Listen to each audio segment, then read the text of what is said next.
طلحہ بن عبید اللہ کہتے تھے کہ نجد والوں میں سے ایک شخص حضرت صلی اللہ علیہ وسلم کے پاس آیا، سر پریشان یعنی بال بکھرے ہوئے تھے۔ ہم اس کی آواز کی بن بناہٹ سنتے تھے اور ہم سمجھ نہیں پا رہے تھے کہ وہ کیا کہہ رہا ہے، یہاں تک کہ وہ نزدیک آن پہنچا۔ جب معلوم ہوا کہ وہ اسلام کے بارے میں پوچھ رہا ہے، حضرت صلی اللہ علیہ وسلم نے فرمایا کہ اسلام دن رات میں 5 نمازیں پڑھنا ہے۔ اس نے کہا بس اس کے سوا تو اور کوئی نماز مجھ پر نہیں۔ آپ نے فرمایا نہیں، مگر تو نفل پڑھے تو اور بات ہے۔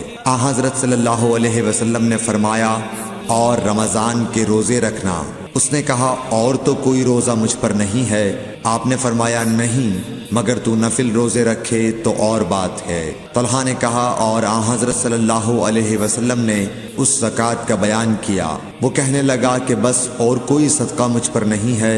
آپ نے فرمایا نہیں، مگر یہ کہ تو نفل صدقہ دے تو اور بات ہے۔ پھر وہ شخص پیٹھ موڑ کر چلا گیا، یوں کہتا جاتا تھا قسم خدا کی میں نہ اس سے بڑھاؤں گا نہ گھٹاؤں گا۔ حضرت صلی اللہ علیہ وسلم نے فرمایا اگر یہ سچا ہے تو اپنی مراد کو پہنچ گیا۔ صحیح بخاری حدیث نمبر 46۔